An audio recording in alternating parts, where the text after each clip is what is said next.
in the closet of our mind, probably most of the clothes are hand-me-downs.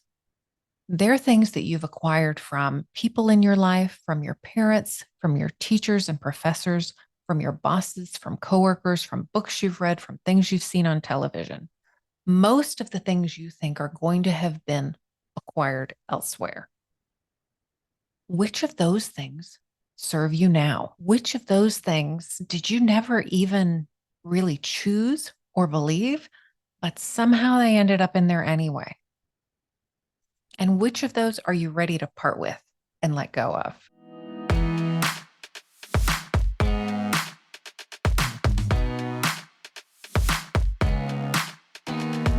Welcome to Not Your Mama's Midlife Podcast with Stephanie Lee.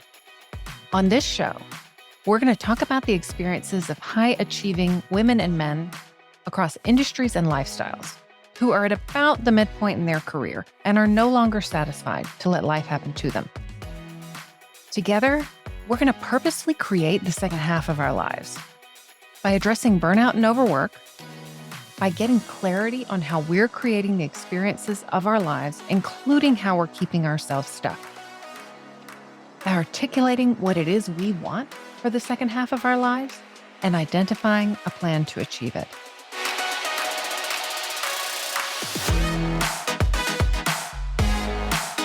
I've had an itch to spring clean around our home and begin thinking about clearing out. It always happens this time of year. And I began thinking about how I might share that with you all. And so last week, we talked a little bit about just simply decluttering your space and the impact that that can have on you. And this week, I want to talk about what it looks like to declutter your mind. Because you can actually, yes, declutter your mind. And so I'm going to spend a few moments with you this week talking a little bit about how you might do this through the lens of the metaphor of thinking about your mind as a closet. So we're going to beat to death the metaphor of organizing and cleaning out a closet and think about all of the ways that this applies to cleaning out your mind. And you might wonder why I think this is important. So our thoughts, the things that we are thinking in any given moment, create feelings, create emotions, emotional signatures in our bodies. And those emotions and feelings are the stuff that fuels how we act, how we show up, what we do. And of course, those things that we do then create the results that we have in our lives, that create all of our outcomes and what happens around us. So looking back, those thoughts are fundamentally important for anything that comes after, certainly the outcomes that we create in our lives.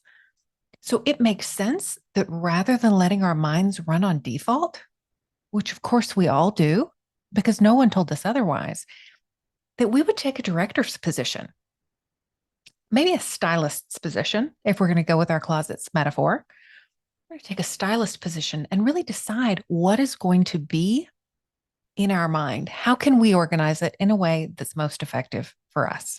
Because our brain is a tremendous tool. And by just allowing it to run on default, we're not leveraging all of its power. So we're going to learn today how to be more intentional about using our powerful minds. One of the other benefits of decluttering your mind is that you can actually clear out space for new things that you want to occupy your mind, new goals, new values, new objectives, new areas of interest, new hobbies, whatever that you want to give a corner and some space to in our minds. It's often very hard for us to let something go so that we can create room for something else. But that's what this practice is about too. I want to talk a little bit about what thoughts are exactly. This doesn't seem terribly complicated, but I do think it can be a little confusing when we're taking something that feels abstract, like our thoughts, and trying to sort of think about it in this way. You may think about thoughts simply as the sentences that flip through your mind. Many of us have kind of an inner narrator who's with us all the time, who's just chattering. Sometimes that's rumination about something that came before, either 10 minutes before or 10 years before. And sometimes it's planning for the afternoon, for the next vacation, for the big project down the lane. Our thoughts are also just simply Think about your self talk, what you tell yourself about things that you're doing, who you are as a person, where you may need to change or what your strengths are. And think also of your thoughts as being the things that you believe and that you tell yourself. And I want to explain a bit here and say, because many of my listeners come from faith traditions. And so when I talk about your thoughts and your beliefs, I'm not using beliefs in like a capital B doctrinal or theological understanding way. I'm talking about little b beliefs. I'm talking about thoughts that you have thought so many times throughout your life that you simply take as fact. So thoughts can be both overarching, they can be overarching about many things. Something a thought could be something like, I have to work harder to prove myself because I'm female. And it's important to point out too, especially using that one, saying that they're thoughts doesn't mean that they're untrue, right? It just simply means that they're a thought, they're a sentence in your mind. Really, whether they are true or not is not as good of a question as whether or not they serve you. Another kind of overarching thought might be something like, good employees arrive early and leave late. Thoughts can also be narrow and specific, of course, to a situation. She thinks I'm inexperienced. He's arrogant. She's late. He's disrespectful. And can all be very specific and time bound to a particular incident or thing. And when we're sorting through for the purposes of cleaning out all of our thoughts, we can recognize too that thoughts does not exclude things that are factual. So some of our thoughts are facts. It's 77 degrees outside. That's a fact. It's also a thought. There will be other times that I will, and exercises that I've led you through before, where we take a look at all of the things that are going on in our head and we pull apart, we tease apart the facts from the judgments and perceptions. We call those judgments and perceptions our thoughts, and the facts, the circumstances. For these purposes, we just want to get a hold of everything that's happening in our minds and pull all of it out of our proverbial closet. Our thoughts can be as simple as things like, for example, he's arrogant, just a little snippet of language, or it can be a full-blown story, for example, about a person, he did these things, he's a narcissist, all of this happened over time, and this is the story that I tell about this person. So you may have long, involved stories about people and events in your life that you tell yourself over and over, and that you find evidence in your world to support those stories. And our thoughts, importantly, can be both positive or negative, right? All right, so now let's think about how we might begin to clean out that closet of our minds. And we're going to walk this through just like we are cleaning out a closet. So the first thing I do when I clean out the closet, perfect world, is I'm going to pull everything out and put it on the bed. So I'm going to pull all of the clothes on their hangers. I'm going to lay them down on the bed, maybe in stacks, probably everywhere. Some of them are probably going to have to go out the bedroom and in the living room because there are so many of them. The shoes are all going to come out of the bottom of the closet, and all the boxes and bins out of the top, they're all coming out too. So I can have everything where I can see it. And so similarly, when you're cleaning out the closet of your mind, you need to get everything out where you can see it. So how do you do that? A couple of ideas. Of course, put it on paper, just paper and a pen, write it down, put it on a device. Maybe it's on your phone, maybe it's an app that you use on your computer. Either way, totally fine. Some people like to do this topically, like there's a whatever is going on, this meeting, this person, this event, this incident, and I'm just going to write down all of my thoughts about that thing. Other people will take a time of day, like every morning, I'm just going to do a brain dump. Some of you might be familiar with Julia Cameron's The Artist Way. She talked about morning pages as being 3 pages of longhand or stream of consciousness writing. It's very much a brain dump, just getting it all out on paper.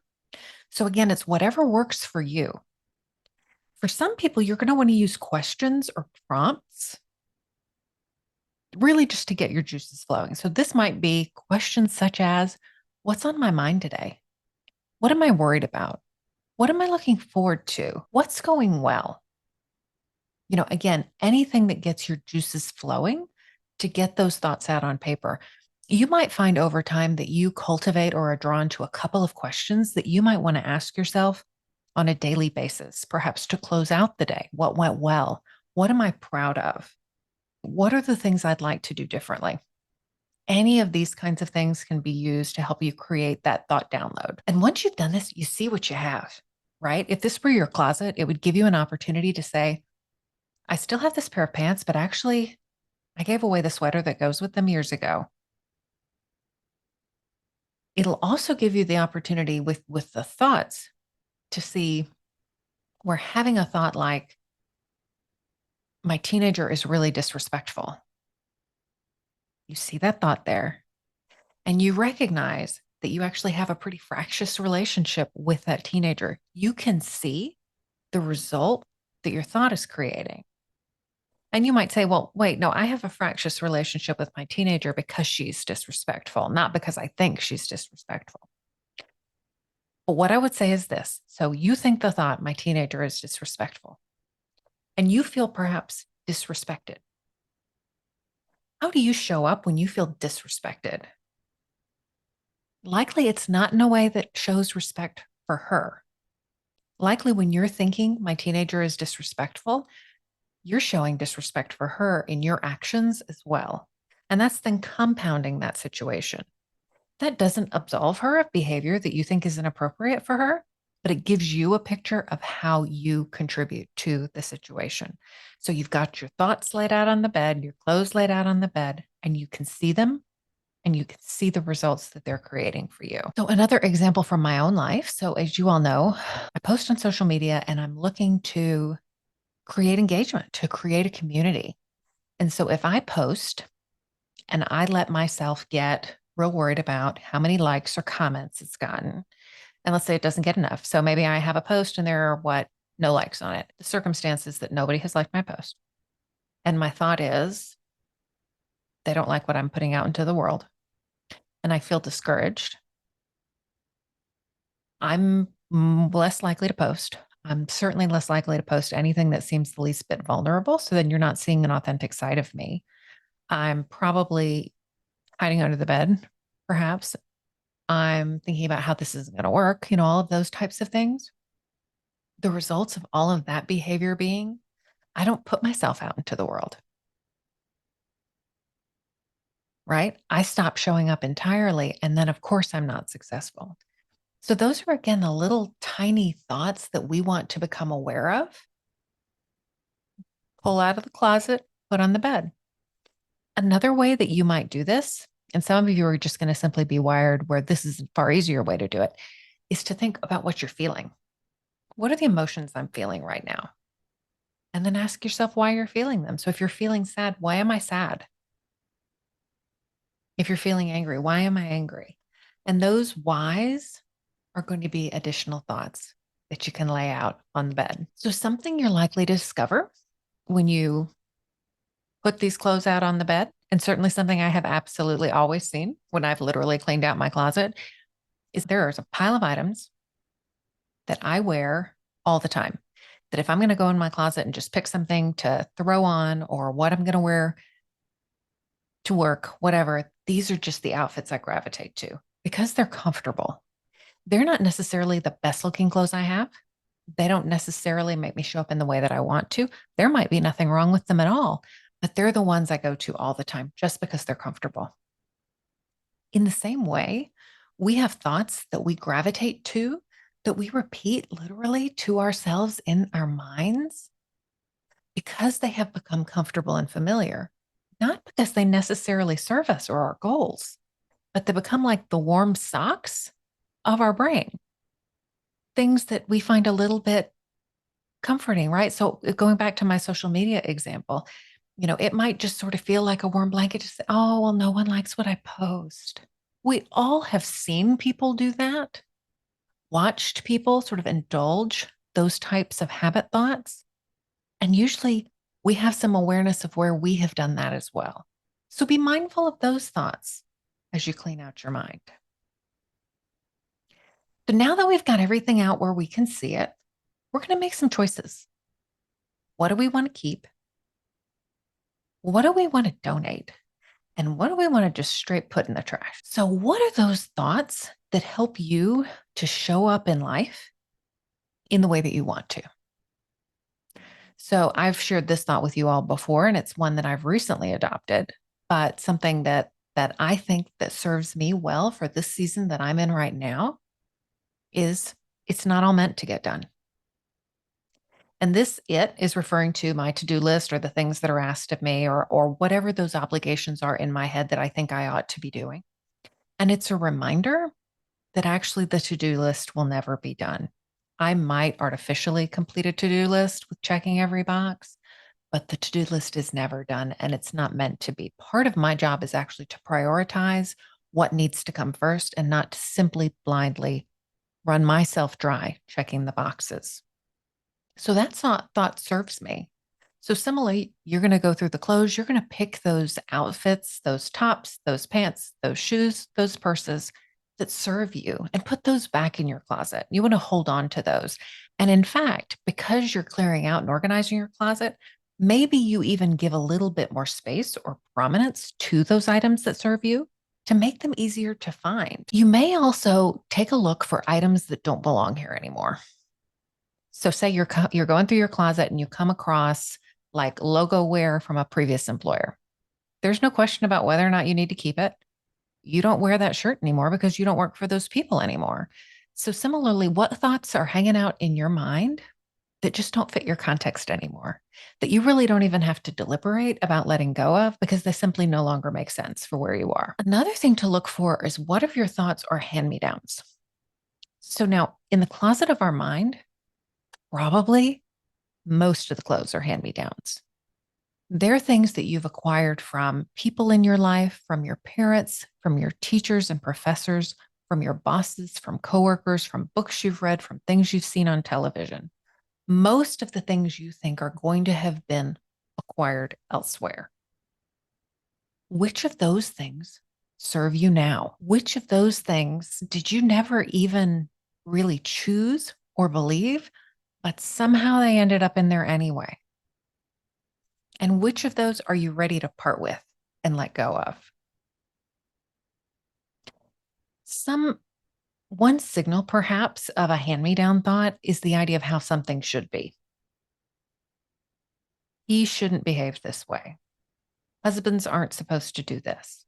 Wives should take care of XYZ. Children should this. Bosses should behave in such a way. Family holidays should be like this. Anything that you're finding that has a should involved, number one, should never feels good. Think about something you think you should do. I really should clean out the closet. The emotion that creates for you is probably obligation. We don't do anything good from emotions like obligation. But use that term should in your mind as a signal that it's probably a hand-me-down thought from somewhere else. And maybe it's time to look at it and see whether or not you wish to keep it. So you're cleaning out, and obviously some shoes, some clothes are going to be really easy to let go of. Others, you're going to find things that were gifts, maybe memories are associated with them. Something very important occurred when you were wearing this dress. And they're going to be harder to part with, even if they're things that you can't maybe wear anymore. And I want to tell you this, it doesn't serve us well to force these things. So when there are things that you can let go of, just let them go. Some things are going to be harder and may be a process. And for right now, you may just wish to keep them in the closet. Maybe they're not up front, so you don't look at them every day. They're not, right there by those comfortable clothes that you're always grabbing, but they're still there and you know that you have them if you need them. Same is true with your thoughts. Some of those are going to be comfortable and easy to let go of, and some of them you're going to want to hold on to. And you know that there's part of this is going to be a journey of learning to let those thoughts go. Some thoughts you're really going to want to let go of, and then you're going to find that they end up back in your closet again. It's like you put them in the donation bag, and then somebody pulled them back out and stuck them back in your closet. And that's okay too. And you can take a moment, you can recognize, oh, you know what? I tried to let this go and it's still here. And that's okay. Maybe next time when I clean out the closet, maybe I can take that thought. If it's a thought that's not serving you, if it's a negative thought, like, let's take something fairly innocuous, like this project is really important. And maybe you can't let that go, but that sense of that thought, this project is really important, is creating a sense of pressure for you that's causing you to show up in a more frantic way than you would, which isn't great for your work product. But you can't let that sense of this project is very important go. Okay, fine. But perhaps you can pair it with, I know exactly what I'm doing here. I've got this. So, like you might pair an old t-shirt with a blazer, and you never wear the t-shirt alone again. Maybe when you think to yourself, this project is so important, you can also say, yes, but I've got this. I know exactly what I'm doing, and bring those things along together. Maybe there are other pieces in your wardrobe, other thoughts that require some alterations. Maybe they need to be taken in a bit. Maybe the shoulders need to be slimmed. Maybe you got to let the waist out a little bit, but it's still a quality piece that you want to take with you, even with some refinements. So open yourself up to that as well. So now you've done your cleaning out. You've put back into your closet the things that you really want there and the things that you like, your reasons for deciding to keep in the closet, even though you may feel a little lukewarm about them. Now you have some room in your closet for some intentional pieces. So this is where you think about, maybe you're working with that stylist and you decide, what pieces do you need for your wardrobe for the goals that you have now for today's career? So what thoughts could you think intentionally that are going to serve you now for the results that you want to create? And think about what those might be. Because most of us do not go around thinking intentionally positive thoughts unless we're reciting affirmations into the mirror. And one warning about that is that you might be tempted to come up with a list of affirmations, things you want to say to yourself. Very much like the Saturday Night Live affirmations in the mirror kind of thing, right? And what I would urge you to do is to find intentional thoughts that you want to think that fit you. So you're not going to work with your stylist to pick out pieces that you're going to wear in the future when one day they fit, but right now they're just simply too tight. You're going to select pieces that flatter your figure today. So select intentional thoughts that you believe and that suit you and that fit you today. So when would you do this closet cleaning out? Obviously, I've coupled it with spring cleaning, so which kind of leads to the idea of like a once in a year thing.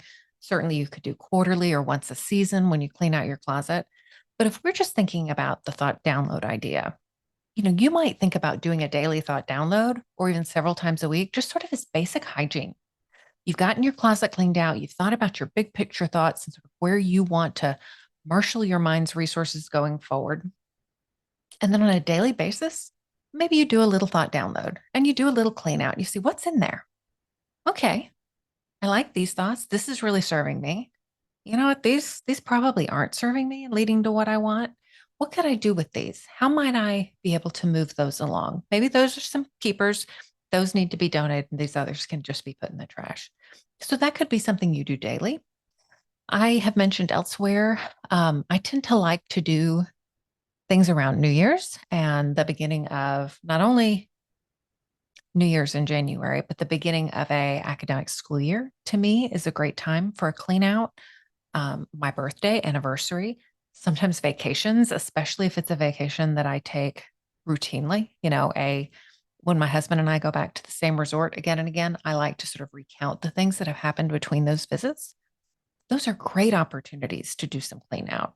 So think about how you might want to utilize this practice. What are times when you want to just sit down and actually say, I'm going to do a big overhaul. I'm going to clean out my closet again. And then how to might you also want to do just simply some routine maintenance to allow you to leverage this tool that is your mind. Folks, it's been great spending this time with you today, and I appreciate you tuning in to another episode of Not Your Mama's Midlife Podcast. If you're wondering how to do these thought downloads, if it seems a little challenging and you're not quite sure what I mean, don't hesitate to reach out and write an email. I'm happy to answer any questions that you have. And certainly, if this is work that you'd like some support on, that you'd like somebody to partner with and help you through, I'm also available to do that. Don't hesitate to DM me or email me through my website and reach out. And if you'd like to consider working together, we can certainly schedule a time to talk through that. I appreciate you being here and listening to the show.